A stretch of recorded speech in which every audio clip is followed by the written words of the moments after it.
மீரா தன் மேல் படிப்பு பற்றி ஆனந்திடம் கூற தொலைபேசியில் தொடர்பு கொண்டாள். பல முறைக்கு பிறகு தொடர்பு கிடைத்தது. அவள் விஷயத்தை சொல்லவும், என்னோடு போட்டி போட தயாராகிவிட்டாய் போலிருக்கிறது என்றான் அவன்.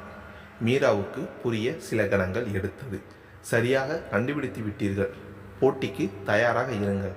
ஆனால் கவலை வேண்டாம். என் குரு என்ற சலுகை எப்போதும் இருக்கும். மிக்க நன்றி. எப்போதும் இதை மறவாமல் இருக்க வேண்டும். இதுவே இந்த குருவின் வேண்டுகோள். நிச்சயம் குருநாதா. இருவரும் நகைத்தனர். சரி, வைக்கட்டுமா என்று ரிசீவரை தாழ்த்தியவள் மீண்டும் செவிகளில் பதித்து, ஹலோ ஹலோ, இருக்கிறீர்களா என்றாள். சொல் மீரா, உங்கள் செல் நம்பர் தர முடியுமா என்று கேட்டுவிட்டு நாக்கை கடித்து கொண்டாள். எதற்கென்று கேட்டால் என்ன சொல்வது? இதுவரை அலுவலக எண்ணிற்கே தொடர்பு கொண்டு பேசியிருக்கிறாள். எப்படி சமாளிப்பது என்று எண்ணிக்கொண்டிருக்கையில் அவன் சொல்லத் தொடங்கினான். குறித்து கொண்டான். கல்லூரி இறுதித் தேர்வு மற்றும் மேற்படிப்பிற்கான நுழைவுத் தேர்வு தேதிகள் அறிவிக்கப்பட்டது. இரண்டிற்கும் அதிக இடைவெளி இல்லை என்பதால் சற்று அதிகமாகவே தன்னை தயார்படுத்தி கொண்டிருந்தாள். வீட்டில் அவள் இருக்கிறாள் என்பதை மற்றவர் அறியா வண்ணம் தன் அறையிலேயே அதிகம் அடைந்து கிடந்தாள். தேர்வும் ஒரு வழியாக முடிந்தது. மீரா தேர்விற்கு தயார் செய்ததில் மிகவும் களைத்து விட்டாள். முகமே சோர்ந்து இருக்கிறது. விஜயா ராதாவிடம் சொல்லி கொண்டிருந்தாள். மீராவும் அருகில் தான் இருந்தாள். தேர்விற்கு படித்ததில் களைப்பா, இல்லை சரியாக செய்யாததால் வந்த பயமா? மகளை சீண்டினாள் ராதா. பயமா? எனக்கா? நீங்களே ஆச்சரியப்படும் அளவு மதிப்பெண்கள் வரும், பார்க்கலாம். எப்படி ஆச்சரியப்படுத்துகிறாய் என்று சினுங்கிக் கொண்டு தன் அறைக்கு சென்றாள் மீரா. பாட்டி சொன்னது சரிதான். அவளின் முகம் சோர்ந்து இருக்கிறது. ஏனோ ஒரு உற்சாகமின்மை. தேர்வை பற்றி பயம் இல்லை. அதற்கான விடை அன்று இரவே மீராவுக்கு புலப்பட்டது. இரவு குடும்பமாய் பேசிக்கொண்டிருந்த போது சாருவின் திருமணத்தை பற்றி பேசிக்கொண்டிருந்தனர். ஏற்கனவே சிலர் பெண் கேட்டு இருப்பதாகவும் விரைவில் திருமணத்தை நடத்த திட்டமிட வைப்பதாகவும் கமலா தெரிவித்திருந்தாள். நல்ல வசதியை மட்டும் பார்த்தால் போதாது. நம் வீட்டு பெண்ணை அனுசரித்து போக வேண்டும். அவளுக்கு கடவுள் யாரை எழுதியிருக்கிறாரோ நாம் நினைப்பதெல்லாம் நடக்குமா? விஜயா கவலையுடன் சொன்னார். ராதா, என்ன அத்தை இப்படி சொல்கிறீர்கள்? நம்ம சாருவுக்கு எல்லாம் சிறப்பாக அமையும். நீங்கள் ஒன்றும் கவலை கொள்ள வேண்டாம் என்றாள். ஒரு பெருமூச்சை வெளியிட்டார் விஜயா. சாரு திருமண விஷயத்தில் ஏதோ ஒரு கவலை தன் மாமியாருக்கு இருப்பதாய் உணர்ந்தாள் ராதா. இரவு உணவை முடித்து கொண்டு ஆண்கள் இருவரும் உலாவச் சென்றபோது விஜயாவிடம் மெல்ல கேட்டான். சாரு அதிகம் வளர்ந்தது இங்கேதான். அவள் எப்போதும் அவள் அன்னையை விட லட்சுமியிடம் அதிகம் ஒட்டுவாள். லட்சுமி சொல்வதுதான் அவளுக்கு வேதம். ஒரு வயது வரை சரி. ஆனால் இப்போதும் அவள் அப்படி இருப்பதுதான் ஒரு கவலை. லட்சுமியை போல் சற்றென்று பேச மாட்டாள் என்றாலும் அவள் சொல்லுக்கு அப்படியே ஆடுவாள். அதனால் என்ன அத்தை? அவள் சின்ன பெண். பெரியவர்கள் சொல்வதை கேட்கிறாள். அவர்கள் பேசிக்கொண்டிருந்த போது தொலைபேசி ஒலித்தது. யார் என்று பார் என்று மகளை பணித்தாள். ஹலோ, நான் ஆனந்த். மீராவின் முகம் பிரகாசம் அடைந்தது. எப்படி இருக்கிறீர்கள்? நான் சுகம். உன் தேர்வு முடிந்ததா? எப்படி செய்து இருக்கிறாய்? சூப்பர். நீங்கள் சொல்லுங்கள். 2 ஆலைகளும் எப்படி இயங்குகின்றன? இது மாணவியின் சந்தேகமா இல்லை எஜமானியின் விசாரணையா? இரண்டும் இல்லை. சும்மா உங்களின் வேலைப்பளு எப்படி என்று கேட்டேன். நல்லது. தாத்தாவிடம் அக்கவுண்ட் தயாராக இன்னும் 1 வாரம் ஆகும் என்று சொல்லிவிடுகிறாயா? நிச்சயம். பேசிக்கொண்டிருந்த போதே கிருஷ்ணசாமி வந்தார். யாரம்மா? ஆனந்த் பேசுகிறார் என்று கிருஷ்ணசாமியிடம் கொடுத்தாள். அவள் அங்கிருந்து தன் அறைக்கு சென்றபோது எதேச்சையாக கண்ணாடியில் அவள் பிம்பம் தெரிந்தது. அவள் முகத்தில் அப்படி ஒரு பிரகாசம். முன்பு பார்த்த களைப்பு இல்லை. ஏன்? ஆனந்தின் குரலை கேட்டதாலா? என்ன மடத்தனம்! இப்படியெல்லாம் யோசிக்கக்கூடாது என்று தன்னை தெளிவுபடுத்தி கொண்டாள். ஆனால் மனம் எப்போது எப்படி மாறும் என்று யாருக்கு தெரியும்? மறுநாள் அன்னையுடன் கோவைக்கு ஷாப்பிங் சென்றாள் மீரா. முன்பு சாரு சொன்னது நிறைவில் வந்தது. சற்று பிரகாசமான 1-2 ஆடை அணிந்து அன்னைக்கு காண்பித்தாள். அதிசயமாக இருக்கிறது. எப்போதும் வெளிர் நிறைகளைத்தானே தேர்வு செய்வாய். சும்மா எனக்கு இது பொருந்துமா என்று பார்த்தேன். உனக்கு எல்லா நிறங்களும் பொருந்தும். ஆனால் சாதாரணமான நாட்களில் இதை அணிய முடியாது. முக்கிய நிகழ்வுகளில் அணிய வைத்துக்கொள். ஐயோ, இதை நான் அணிவதா? இதன் ஸ்டோன் ஒர்க் கண்ணை பறிக்கிறது. அத்தனை சௌகரியமா இல்லை அம்மா, எனக்கு வேண்டாம் என்று ட்ரையல் அறைக்கு சென்றாள் மீரா. அவள் வருவதற்குள் மீரா தேர்வு செய்த வண்ணங்களில் வெறும் எம்ப்ராய்டரி மற்றும் சிறிய குந்தன் வேலைப்பாடுகளுடன் உள்ள சிலதை தேர்வு செய்து வைத்திருந்தாள் ராதா. மீரா வேண்டாம் என்றபோது எல்லா நேரங்களிலும் ஒரே மாதிரி உடை அணிய முடியாது, மற்றவர்கள் சொல்லும் அளவிற்கு வைத்து கொள்ளக்கூடாது. அன்னையின் முகத்தை ஆச்சரியமாக பார்த்தாள். ஒருவேளை அன்று சாரு சொன்னதை அன்னை அறிந்திருந்தாளா? மற்றவருக்காக நம்மை மாற்றிக்கொள்ளக்கூடாது என்று ராதா சொல்லி இருக்கிறாள். இப்போது எதற்காக மாற வேண்டும்? மீரா கேட்டும் விட்டார். சாருவிற்காக மாறச் சொல்லவில்லை. இன்னொரு முறை சாரு சொல்லும்படி வைத்து கொள்ள வேண்டாம் என்கிறேன் என்றார் அவர். உனக்கு புரியவில்லை அம்மா. இப்போது இது போன்ற உடை அணிந்தால், இதுவரை அப்பாவிடம் அதிக பணம் இல்லை, சாதாரணமாக உடுத்தினார்கள், இப்போது தாத்தா பணம் கொண்டு வாங்குவதாக பேசுவார்கள். ராதா சற்று திகைத்தார். மகள் சொல்வது உண்மைதான். முன்னால் சென்றால் முட்டும், பின்னால் வந்தால் உதைக்கும் என்பார்களே, அதுபோல்தான் பேசுவார்கள். மீராவின் தேர்விற்கே விட்டாள் ராதா. அன்னைக்காக குந்தன் வேலை செய்திருந்த ஒன்றை மட்டும் எடுத்துக்கொண்டார். சேலைகள் இருக்கும் பகுதிக்கு சென்றனர். ராதா தேர்ந்தெடுக்கும் ஒன்றையும் மீரா ஒப்பவில்லை. அவள் ஒவ்வொன்றாய் நிராகரிப்பதை ரசித்து கொண்டிருந்தார் ஒரு நடுத்தர வயது பெண்மணி. தன்னை யாரோ கவனிக்கிறார்கள் என்று திரும்பி பார்த்த மீரா உடனே கண்டுகொண்டார். அது ஆனந்தின் தாயார் பத்மா. ஆலையில் நடந்த பூஜையின் போது பார்த்தது நினைவில் வந்தது. எப்படி இருக்கிறீர்கள் ஆண்டி? மீரா பேசுவதை பார்த்து ராதாவும் கவனித்தார். பொதுவாக நலம் விசாரித்து கொண்டனர். மீரா போல் எனக்கு ஒரு மகள் இல்லையே என்று வருத்தமாக இருக்கிறது. உங்களுக்காக என்னமாய் தேர்வு செய்கிறாள்? பெண் வேண்டும் என்று ஆசைப்படுவது சரிதான், ஆனால் மீராவை போல் வேண்டும் என்று நீங்கள் ஆசை கொள்ள வேண்டாம். பிறகு உங்கள் விருப்பத்திற்கு எதுவும் செய்ய முடியாது. எனக்கு பிடித்த ஒன்றையும் எடுக்க விட மாட்டாள் என்றார் ராதா. அருகில் இருந்த இரு சேலைகளை கையில் எடுத்து, ஆண்டி, இதில் எது என் அம்மாவுக்கு எடுப்பாக இருக்கும் என்று நீங்கள் சொல்லுங்கள் என்றார் மீரா.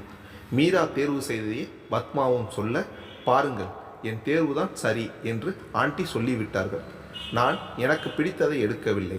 என் அம்மாவிற்கு எது நன்றாக இருக்குமோ அதை தேர்வு செய்கிறேன் என்று அன்னையின் கன்னத்தை லேசாக கிண்ணினாள். என்ன மீரா இது, கையை எடு என்று செல்ல கோபம் கொண்டார் ராதா. சிறிது நேரத்தில் மூவரும் கடையிலிருந்து புறப்பட்டனர். பத்மா மற்ற இருவரையும் வீட்டிற்கு அழைத்தார். மற்றொரு நாள் வருவதாக சொல்லிவிட்டு அவரவர் வழியில் சென்றனர். வீடு வந்ததும், என்ன கடையே வாங்கியாயிற்றா என்று கேலி செய்தார் கோபாலன். இல்லையப்பா, விலைக்கு தர மறுத்து விட்டார்கள். அந்த கோபத்தில் ஆடைகள் கூட குறைவாகத்தான் எடுத்தோம். அனைவரும் சிரித்து விட்டனர். இப்போதுதான் என் பேத்தி முகத்தில் பழைய மாதிரி இருக்கிறது என்றார் விஜயா. பாட்டி சொல்வது உண்மைதான். அவளின் உற்சாகத்தை திரும்ப பெற்றிருந்தாள். மீரா பழைய உற்சாகம் கொண்டிருந்தாள். விடுமுறையில் கேவியை பற்றி இன்னும் சிலவற்றை அறிந்து கொள்ள பழைய கோப்புகளை பார்க்க எண்ணி தந்தையிடம் சென்றாள். அப்பா, பழைய கோப்பு எல்லாம் நான் பார்க்கட்டுமா? எதற்கு? சும்மா ரிப்போர்ட் ரெடி பண்ண. இப்போது என்ன ரிப்போர்ட்? கல்லூரி தான் முடிந்ததே. அப்பா, இது கல்லூரிக்காக இல்லை. நான் இன்னும் நமது மில்லை பற்றி நிறைய விஷயம் தெரிஞ்சுக்கணும். இந்த தலைமுறையில் யாரும் மில்லை கண்டுகொள்ளவில்லை. நானாவது கற்றுக்கொண்டால் தாத்தா சந்தோஷப்படுவார் இல்லையா? கோபாலனின் முகத்தில் கவலை படர்வதை மீரா கவனிக்கவில்லை. அதெல்லாம் ஒன்று வேண்டாம், வேறு வேலை இருந்தால் பார் என்றார் சற்று கோபமான குரலில். இப்போது தந்தையின் முகத்தை பார்த்த மீரா ஏதோ சரியில்லை என்று உணர்ந்தாள். என்ன ஆச்சு அப்பா என்றபடி தந்தையின் கையை மெதுவாக பற்றினார். மகளின் முகத்தை பார்த்ததும், வேண்டாம்டா, நீ செய்கிற விஷயம் குடும்பத்தில் நிறைய சிக்கலை கொண்டு வரும். அப்பா சொல்கிறதை கேள். கேவி பற்றி நீ அதிகம் யோசிக்காதே. பல வருஷத்துக்கு முன்னாடியே மில்லுக்கும் எனக்கும் இருந்த தொடர்பு இல்லைன்னு ஆயாச்சு. உனக்கும் அப்படித்தானே? நீ உன் படிப்பை பார். இந்த தொழில் மில் எதுவும் நமக்கு வேண்டாம். மேலே எதுவும் பேசாதே, போ என்றார். அவரின் இந்த பேச்சு மீராவை மேலும் குழப்பியது. அவனுடைய தலைமுறையில் யாரும் காட்டாத ஆர்வத்தை அவள் காட்டுகிறாள் என்றால் அதை ஏன் தடுக்க வேண்டும்? அதன் பின் அவள் யாரிடமும் அதை பற்றியே பேசவில்லை. சில மாதங்களுக்கு முன் என்றால் அவள் தாத்தா ஏதோ சொல்லியிருக்க வேண்டும் என்று எண்ணியிருப்பாள். இப்போது அப்படி எதுவும் தோன்றவில்லை என்றாலும் ஏதோ சிறு உறுத்தல். மகளின் மனநிலையை யூகித்த கோபாலன் அவளை திசை திருப்ப மேற்படிப்பிற்காக திட்டங்களிடும்படி ஏவினார். கோவையில் உள்ள கல்லூரியை தேர்ந்தெடுப்பது என்று முடிவு செய்தனர். கல்லூரி விடுதியில் சேர்வது என்று முடிவு செய்யப்பட்டது. கோவையில் இருந்து வரும்போது சென்னை கல்லூரிக்கு சென்றுவிட வேண்டும் என்ற வீம்பு எல்லாம் மறந்தே போனது மீராவுக்கு. அவள் தொடங்கிய ஒரு காரியத்தை இடையில் விடுவது அவளுக்கு வருத்தத்தை அளித்தது. எல்லாவற்றுக்கும் முழுக்கு போடும் முன் ஆனந்திடம் தெரியப்படுத்த எண்ணினாள். மில்லுக்கு சென்றால் தந்தை கோபப்பட கூடும் என்றெண்ணி தொலைபேசியில் தொடர்பு கொள்ள எண்ணினாள். என்ன பேசுவது என்று தீர்மானித்து கொண்டு அவன் என்னை தொடர்பு கொண்டான். இருமுறை அழைப்பை ஏற்கவில்லை என்று வந்தது. அவன் ஏதோ முக்கிய வேளையில் இருக்க வேண்டும் என்றெண்ணி மீண்டும் முயற்சிக்கவில்லை. சில நிமிடங்களில் தொலைபேசி ஒலிக்க மீராவை அதை எடுத்தான். ஹலோ, சொல்லு மீரா, எதற்கு கூப்பிட்ட? ஆனந்து தான். எப்படி அறிந்து கொண்டான்? வீட்டிலிருந்து யார் வேண்டுமானாலும் அழைக்கலாம். அது மீராதான் என்று எப்படி அவனுக்கு தெரியும்? நான் தான் என்று எப்படி தெரியும்? உங்கள் வீட்டிலிருந்து வேறு யாரும் இந்த நேரத்தில் கூப்பிட மாட்டார்கள். மணியை பார்த்தான். பிற்பகல் வேலை. அவன் சொல்வது சரிதான். அப்பா தாத்தா அவனை காலையில் ஆலையில் சந்தித்து இருப்பார்கள். அவர்களை தவிர ஆனந்திற்கு தொடர்பு கொள்வது மீராதான். அசடு வழிந்ததை நல்ல வேளையாக போனில் பார்க்க முடியாது. ஆமாம், நான் உங்களிடம் ஒன்று சொல்லதான் கூப்பிட்டேன். சொல்லு. அவனின் ஒற்றை வார்த்தை அவளை ஏனோ தயக்கமுற செய்தது. நீங்கள் பிஸியாக இருந்தால் அப்புறம் கூப்பிடுறேன். அதெல்லாம் இல்லை, சொல்லு. அது, நான் எம்பிஏ சேரப்போகிறேன். அட்மிஷன் கூட சீக்கிரம் வரப்போகிறது. பெரும்பாலும் ஹாஸ்டலில் தான் இருப்பேன். இனிமேல் கேவி பற்றி எதுவும் கற்றுக்க முடியாது. அதுதான் உங்ககிட்ட சொல்லலாம் என்று. மறுமுனையிலிருந்து எந்த சத்தமும் இல்லை. ஹலோ, கேட்டுக்கொண்டு இருக்கிறேன். நீங்கள் எதுவும் சொல்லலை. நான் சொல்ல என்ன இருக்கிறது? இது உன் முடிவு. சரி, அவ்வளவுதானே. அந்த உரையாடலை தொடர அவன் விரும்பவில்லை போலும். அவனுக்கு பல வேலைகள் இருக்கும் என்று எண்ணியபடி அவ்வளவுதான் வைக்கிறேன் என்று முதலில் அவள் வைத்து விட்டாள். கல்லூரி தொடங்கும் நாள் நெருங்க விடுதிக்கு செல்ல தயாரானாள். பொருட்களை வாங்க கோபாலனுடன் சென்றிருந்த போது தந்தையிடம் தன் சந்தேகத்தை கேட்டாள். அப்பா, ஆளை பற்றி நான் தெரிந்து கொள்ள விரும்பியது உங்களுக்கு பிடிக்கவில்லை இல்லையா? சற்றே திடுக்கிட்டார் கோபாலன். அப்படியெல்லாம் ஒன்றுமில்லை. நீ படிக்க வேண்டும் என்று கண்டித்தேன், அவ்வளவுதான். என் அப்பாவை எனக்கு தெரியும் என்றார் சிறு புன்னகையுடன். மகளின் தலையை லேசாக வருடி, வீண் ஆசையை தூண்டிவிடக்கூடாது. தாத்தாவிற்கு நீயும் ஜீவனும் பொறுப்பேற்பீர்கள் என்று தாத்தா எண்ணிவிடக்கூடாது. அது நல்ல விஷயம்தானே அப்பா. தாத்தா சந்தோஷப்படுவார். தாத்தாவிற்கு பிறகு முழு உரிமையும் சித்தப்பாவிற்குத்தான் இருக்கிறது. நாம் யார் தலையிட்டாலும் சரி வராது. சித்தப்பா ஆலையை விற்க எண்ணுகிறார். தாத்தா தொழிலை விட விரும்பவில்லை. இப்போது நம் தலையீடு குடும்பத்தில் இன்னும் விரிசலை அதிகப்படுத்தும். மீரா ஏதோ யோசிக்க, யாரும் கெட்டவர்கள் இல்லையம்மா. விருப்பங்கள் மாறுபடும் போது சில விரிசல்கள் வரத்தான் செய்யும். நம் தலையீடு தாத்தாவை நம் மீது நெருக்கத்தையும் சித்தப்பாவின் மீது பிரிவையும் அதிகரிக்கும். அது வேண்டாம். ஆம், நீங்கள் சொல்வது சரிதான் அப்பா. ஆனால் ஆலை, அதில் வேலை செய்பவர்களின் நிலை? மீராவின் கேள்வி. கோபாலன் அவர் குடும்பத்தை மட்டும்தான் யோசித்தார். ஒரு நிறுவனத்தை நடத்த அனுபவமுள்ள ஆட்கள் தேவை. நிர்வாக தலைமை மாறினாலும் அங்கு வேலை செய்பவர்களை யாரும் நீக்க மாட்டார்கள். யாருக்கும் சிரமம் இருக்காது என்று சமாளித்தார். அது முழு உண்மை இல்லை என்பது அவருக்கு தெரியும். மீரா மேலும் பேசும் முன், நீ படிப்பில் கவனம் செலுத்து. அண்ணனை போல் நன்றாக படிக்க வேண்டும் என்று பேச்சை திசை மாற்றினார். மீரா கல்லூரியும் தொடங்கியது. அதே சமயத்தில் சாருவின் திருமணமும் முடிவானது. திருமண வேலைகள் என்று குடும்ப பெரியவர்கள் எல்லோரும் ஈடுபட்டனர். ஆடைகள் தேர்விற்கு காஞ்சிபுரம், சென்னை என்று சென்றனர். பெரும்பாலும் கோபாலனும் ராதாவும் எல்லா நிகழ்வுகளிலும் கலந்து கொண்டனர். மீரா பெரும்பாலும் விடுமுறை நாட்களில் வீட்டிற்கு வந்தாலும் சில முறை விடுதியில் தங்கி விடுவான். முழு நாளும் அறைக்குள் அடைந்திருக்காமல் அவர்களில் கோவை வீட்டில் அருகில் இருந்த நண்பர்களை பார்க்க செல்வதுண்டு. அப்படி ஒரு நாள் சென்று வரும் வழியில் ஒரு கார் அவளை கடந்து சென்று நின்றது. காரை கண்டதும் அடையாளம் கண்டு கொண்டால் ஆனந்துதான் என்று. அவன் இறங்கி வர, எப்படி இருக்கிறீர்கள் என்றாள் மீரா. நான் நலம். நீ எங்கே? இங்கே. காரில் ஆனந்தின் பெற்றோரும் இருந்தனர். எங்கள் வீடு இங்கேதான் இருக்கிறது. பழைய நண்பர்களை பார்க்க வந்தேன். உங்கள் வீடா? மேட்டுப்பாளையம் வருமும் நாங்கள் இங்கேதான் இருந்தோம். சற்று குழப்பத்துடன் பார்த்தான். படிப்பு எப்படி செல்கிறது? பரவாயில்லை. காரினுள் ஆனந்தின் பெற்றோர் இருப்பதை கவனித்துவிட்டு அவர்களிடமும் நலம் விசாரித்தான். எங்கு செல்ல வேண்டும்? ஏறிக்கொள். உன்னை அங்கே விடுகிறோம் என்றார் சுந்தரம். பரவாயில்லை, நான் பார்த்து கொள்கிறேன் அங்கிள், நீங்கள் புறப்படுங்கள். அதெல்லாம் இல்லை, அப்படியே வழியில் விட்டு விட்டா செல்வது? பெண்ணை வீட்டிற்கு அழைக்காமல் அப்படியே இறக்கி விடுவதாக சொல்கிறீர்கள். ஏறிக்கொள்ளம்மா, முதலில் வீட்டிற்கு செல்வோம் என்றார் பத்மா. வேண்டாம் ஆண்டி, இன்னொரு நாள் வருகிறேன். அன்றும் நீயும் உன் அம்மாவும் இப்படித்தான் சொன்னீர்கள். இன்று நீ கட்டாயம் வர வேண்டும் என்றாள் பத்மா. மறுக்க முடியாமல் உடன் சென்றாள். இப்போது விடுதியில் சேர்ந்திருப்பதாக தாத்தா சொன்னார். எல்லாம் சௌகரியமாக இருக்கிறதா என்று சுந்தரம் கேட்க, இப்போதுதான் முதல் முறை விடுதியில் இருக்கிறேன். கொஞ்சம் கஷ்டமாக தான் இருக்கிறது அங்கிள். கிருஷ்ணசாமியின் மூத்த மகன் வெளியூரிலிருந்து வருவதாகத்தான் ஆனந்தன் கேள்விப்பட்டு இருந்தான். கோவையில் இருந்ததாக மீரா சொல்லவும் சற்று குழம்பினான். அவர்கள் குடும்ப விஷயத்தில் அதிகம் தலையிடக்கூடாது என்று அது பற்றி மேலும் கேட்காமல் பொதுவாக பேசிக்கொண்டு சென்றனர். ஆனந்தின் வீடு கோவையில் நகர்ப்புற எல்லையில் மேட்டுப்பாளையம் செல்லும் வழியில் இருந்தது. அதிக நெரிசல் இல்லாத பகுதி. சற்றே பெரிய வீடுகள் அதிகம் இருந்தது. பெரும்பாலான வீடுகளின் அமைப்பை வெளியில் இருந்து காண முடியாதபடி உயரமான மதில் சுவர்கள். ஆள் நடமாட்டம் பெரிதும் இல்லாத அமைதியான தெரு. ஒரு பெரிய வீட்டின் முன் கார் நின்றது. லேசான ஹாரன் ஒலி எழுப்ப காவலாளி உடை அணிந்திருந்த ஒருவர் கதவை திறந்தார். வீடு பார்க்க நல்ல அமைப்பை கொண்டிருந்தது. வீடு ரொம்ப அழகாக இருக்கு ஆண்டி. கண்களை மூடி ஏதோ நுகர்வது போல் செய்து, இங்கே மனோரஞ்சிதம் இருக்கிறதா ஆண்டி? எனக்கு அதன் மனம் ரொம்ப பிடிக்கும் என்றான். இருக்கிறதம்மா, உள்ளே வா என்றார் சிரித்தபடி. ஹாலில் அமர்ந்து பேசிக்கொண்டிருந்த போது சாருவின் திருமணம் பற்றி பேச்சு எழுந்தது. திருமணத்திற்கு இன்னும் 1 மாதத்திற்கு குறைவாகவே இருந்தது. எல்லோரும் திருமண வேலையில் பிஸியாக இருக்கிறார்கள். அண்ணாவும் சில வாரங்களாக வரவில்லை. எனக்குத்தான் போர் என்றாள் மீரா. அண்ணாவிற்கு இது படிப்பில் இறுதி ஆண்டுதானே என்றார் சுந்தரம். ஆம் அங்கிள், 6 மாதங்கள் சிங்கப்பூரில் சென்று பயிற்சி செய்ய அறிக்கைகளை தயார் செய்து கொண்டிருக்கிறான் என்றான். இரவு உணவிற்கு தயார் செய்வதாக பத்மா சொன்னபோது, இல்லை ஆண்டி, 7 மணிக்கு மேல் வெளியே இருக்கக்கூடாது, நான் கிளம்புகிறேன் என்று எழுந்தாள். அடுத்த முறை உணவருந்த கட்டாயம் வர வேண்டும். இதோ ஆனந்த் உன்னை அழைத்து செல்வான் என்றார் பத்மா. 1 நிமிடம் என்று உள்ளே சென்று சில பாரிஜாத மலர்களை மீராவிடம் தந்தார். ரொம்ப தேங்க்ஸ் ஆண்டி என்று அதை பெற்றுக்கொண்டு புறப்பட்டார்.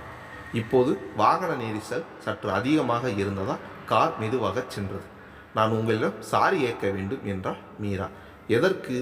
கேவி பற்றிய பயிற்சியை பாதிலே நிறுத்திவிட்டேன். நீங்கள் நான் கேட்டதற்காக உங்கள் நேரத்தை ஒதுக்கி நிறைய கற்றுத்தந்தீர்கள். திடீரென்று நிறுத்தும்படி ஆயிற்று. அதனால் என்ன? படிப்பை முடித்து விட்டு வந்து இன்னும் நீ சிறப்பாக செயல்படலாம். முதலில் சற்று வருத்தம் இருந்தது. ஆனால் வேறு ஒன்றால் படிப்புக்கு இடைஞ்சல் இருக்கக்கூடாது. நீ நன்றாக படி. இன்னும் 2 வருடங்கள் தானே. கேவி நிச்சயம் உனக்காக காத்திருக்கும். நான் எப்போதும் பொறுப்பேற்கப் போவதில்லையே கேவியில் என்று மனதிற்குள் சொல்லி கொண்டாள் மீரா. சற்றென்று ஏதோ தோன்றியவளாய் ஒரு சந்தேகம். தாத்தாவை பொறுத்தவரையில் நீங்கள் மிக சிறப்பாக செய்கிறீர்கள். எப்போதும் உங்கள் பொறுப்பில் ஆளை இருந்தால் அனைவருக்கும் நலம்தானே. அதாவது மீண்டும் நிர்வாக மாற்றம் ஏற்படாது. அதனால் தொழிலில் எந்த சறுக்கல்கள் இருக்காது. என்னை போல் அரைகுறையாக வந்து பொறுப்பேற்றால் நிர்வாகம் பெரிய சரிவை சந்திக்குமே. இதில் உங்களுக்கு நஷ்டம்தானே. பரவாயில்லையே, மூளை பயங்கரமாக வேலை செய்கிறது. நீ சொல்வதும் சரிதான். ஆனால் உன்னிடம் யாரும் நாளையே எல்லா பொறுப்புகளையும் தரமாட்டார்கள். நீயும் ஜீவனும் நாளை பார்க்க போவதாக இருந்தாலும் உன் அப்பா தாத்தா உடன் இருப்பார்கள். உங்களால் முடியும் என்ற பின் தான் எல்லா பொறுப்பும் உங்களுக்கு வரும். மாற்றம் பற்றி பெரிதாக பயப்பட தேவையில்லை. இப்போது நான் ஒர்க்கிங் பார்ட்னர். ஒருவர் விலகிச் செல்வதால் பெரிய நஷ்டம் வந்துவிடாது நிர்வாகத்திற்கு. ஆனால் உங்களுக்கு ஒரு ஆளை கைவிட்டு போகுமே. சிரித்து கொண்டே, என்மேல் இவ்வளோ அக்கறையா? மிக்க நன்றி. ஆனால் நீங்கள் வரும்போதே வேறு ஏற்பாடுகளை செய்து கொண்டேன். உன் அப்பா பொறுப்புகளை ஏற்பார் என்றுதான் நான் வேறு ஆளையை பார்க்க சென்றதே. கேவியை நீங்களே பார்த்து கொண்டால் நான் என் ஆளையை விரிவுபடுத்தி கொள்வேன். போதுமா விளக்கம்? அதற்குள் விடுதி வந்திருந்தது. உன் இடம் வந்தாயிற்று. மீராவின் முகத்தில் ஒரு பெரிய குழப்பம் இருந்தது. ஏய், இதையெல்லாம் இன்னும் 2 ஆண்டிற்கு மறந்துவிடு. கேவிக்கு ஒன்றும் ஆகாது, சரியா? சரி என்பது போல் தலையாட்டி விட்டு விடை பெற்று கொண்டான். மீரா சென்றதும் சிறு பெண்ணிற்கு பெரிய சுமையை ஏற்றிவிட்டோமோ என்று தோன்றியது ஆனந்துக்கு. இதுவரை ஆலையின் பொறுப்பை பற்றி சில வருடங்கள் பழகிய விஜயிடமும் கூட இவன் பேசியதில்லை. ஜீவனிடம் கூட பேசியதில்லைதான். ஆனால் இவன் சொன்னான் என்பதற்காக வேறு யாரும் இப்படி சிரத்தை எடுப்பார்கள் என்று அவன் எதிர்பார்க்கவில்லை. மீராவின் இயல்பு அவனுக்கு மிகவும் பிடித்திருந்ததன் காரணம் அவளின் எளிமை. மற்ற யாரிடமும் அந்த எளிமையை பார்க்கவில்லை. முதலில் இருந்தே முதலாளித்தன்மையை காட்டித்தான் மற்றவர்கள் நடந்து கொள்வார்கள். பெரியவர்கள் அப்படி செய்வதில் ஒன்றும் தோன்றவில்லை. ஆனால் அவனை விட சிறியவர்களாக ஜெய்யும் விஜயும் சாருவும் அப்படித்தானே நடந்து கொண்டனர். அவனிடம் மட்டும் அல்ல, பல ஆண்டுகளாக மேலாளராக இருக்கும் ராஜனிடமும் அப்படித்தான். பெயர் சொல்லிதான் அழைப்பார்கள். சார், அங்கிள் என்று எந்த அடைமொழியும் சொல்வதில்லை. ஜீவனிடம் அதிகம் பேசியதில்லை என்றாலும் அவன் மீராவை போல்தான் பழகினான். பேருந்தில் செல்வது, வீட்டிற்கு வருகிறவர்கள் அனைவரையும் குடும்ப உறுப்பினர்களாகவே கவனிப்பது. ஏன் இப்போது அவன் வீட்டிற்கு வந்தது? இதுவரை கிருஷ்ணசாமியின் வீட்டிலிருந்து யாரும் அவன் வீட்டிற்கு வந்ததில்லை. சில நாட்கள் இல்லாத மீராவின் நினைவு அவனை மீண்டும் ஆட்கொண்டது. அவள் கோவையில் இருந்ததாக சொன்னது மட்டும் அவனின் மனதை உறுத்தியது. தந்தையிடம் கேட்க எண்ணினான். சுந்தரத்திற்கும் முழு விவரமும் தெரிந்திருக்கவில்லை. அப்பா பிள்ளைக்கும் மனஸ்தாபம். கிருஷ்ணசாமி, கோபாலன் பிரிந்தவர்கள் மறுபடியும் சேர்ந்து இருக்கிறார்கள். இது மட்டுமே சுந்தரம் அறிந்தது. கோபாலனின் குடும்பம் கோவையில் இருந்தது அவருக்கும் தெரியாது. ஆனந்த் விவரங்கள் அறிய விரும்பியது மீராவை பற்றி அவன் அறிந்து கொள்ளத்தான். மீரா அவன் மனதை கவர்ந்து விட்டால் எப்போதே. ஆனால் குடும்ப நிலை தடையாக இருக்குமோ என்ற கவலை அவனுக்கு இருந்தது. இவனுடைய உழைப்பில் இன்னும் பல படிகள் ஏறுவான் என்பது உறுதி. ஆனால் கிருஷ்ணசாமியின் குடும்பத்திற்கு இணையாகுமா என்றால் மிக கடினம். வசதியை பெரிதாக பார்ப்பவர்கள் என்று சொல்ல முடியாவிட்டாலும் நிச்சயம் பெரிய இடத்தில்தான் திருமணம் சம்பந்தம் செய்வார்கள். இப்போது சாருவுக்கு பார்த்திருக்கும் இடமே சென்னையில் பல கிளைகள் கொண்ட ஒரு துணிக்கடையின் உரிமையாளர்கள். அதுபோலதான் பார்ப்பார்கள். அன்று ஆனந்திற்கு உறக்கம் வர வெகு நேரம் பிடித்தது.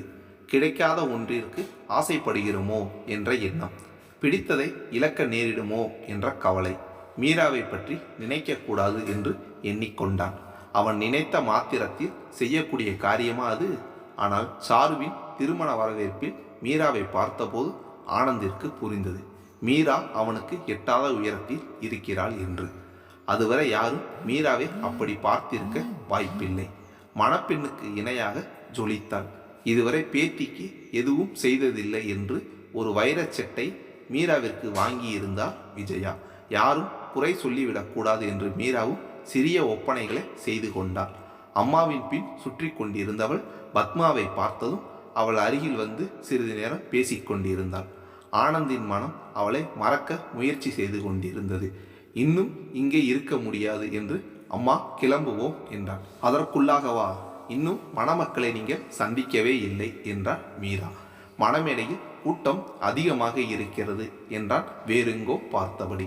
முதலில் சாப்பிட வாருங்கள், அதற்குள் கூட்டம் குறைந்துவிடும் என்றான். அதற்குள் நாராயணன் அருகில் வந்து அவர்களை மேடைக்கு அழைத்து சென்றார்.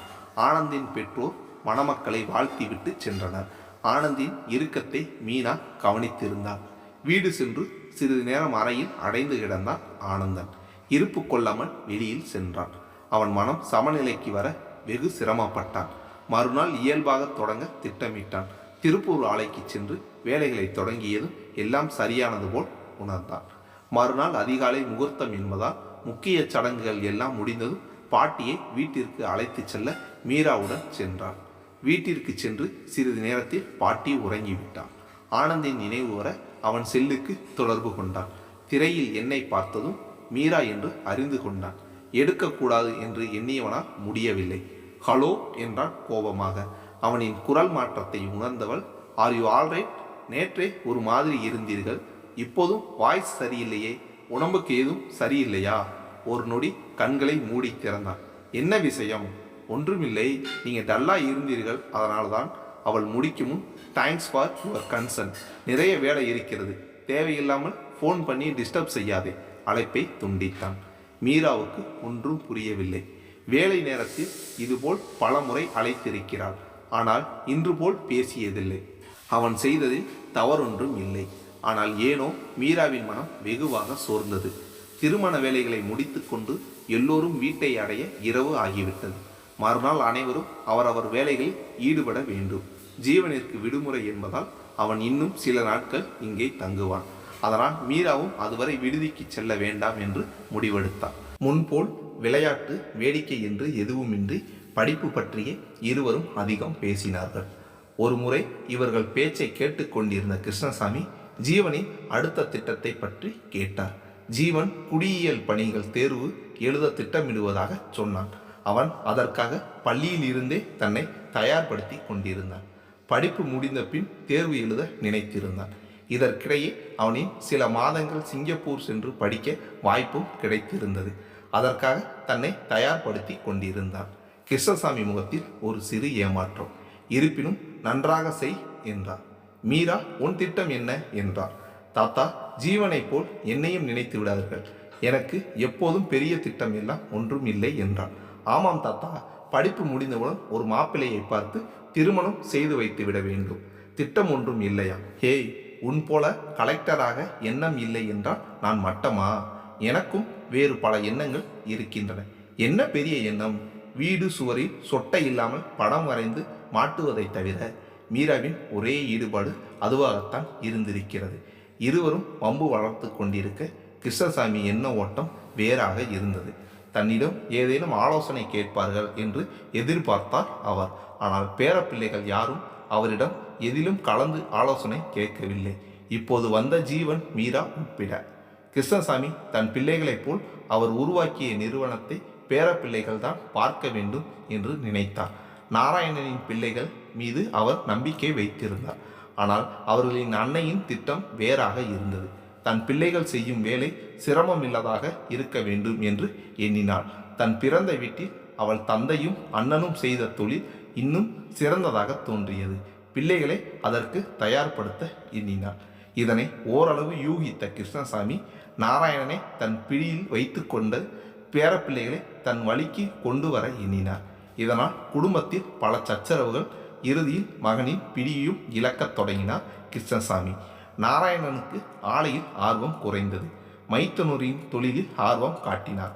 லட்சுமியின் பிறந்த வீட்டாரும் அவளுக்கு சேர வேண்டிய பங்கை தர நாராயணனுக்கு கிருஷ்ணசாமியின் தயவே தேவையற்று போனது. நாராயணன் சளைக்காமல் உழைப்பவர். அதனால் புது தொழிலும் வெற்றிதான். அதேபோல் சேர்க்கைகளும். விளைவாக நகர்ப்புறத்தில் புதிய மாளிகை கட்ட திட்டமிட்டார். புதிய தொழில் நல்ல லாபம் என்றாலும் பெரியதாக வீடு கட்ட அவர் சேமித்த நிதியை தொட மனம் வரவில்லை. கேவி ஆலை வளர்ச்சிக்கு தான் ஆற்றிய பங்கிற்கு தந்தை முழு பொறுப்பையும் தன்னிடம் ஒப்படைப்பார். ஒப்படைத்தவுடன் அதை விற்று வீட்டையும் தொழிலையும் விஸ்தரிக்க வேண்டும் என்று திட்டம் வைத்திருந்தார். ஆனால் இது எதுவும் நடக்கப் போவதில்லை என்று தெரிந்ததும் தந்தையிடம் நேரடியாக கேட்டார் நாராயணன். இறுதியில் மகன் உழைத்ததற்காக இத்தனை வருடங்கள் வந்த லாபத்தில் பங்கு தருவதாக முடித்தார். அதன் பின் மகனின் மீதிருந்த கொஞ்ச நம்பிக்கையும் இழந்தார் கிருஷ்ணசாமி.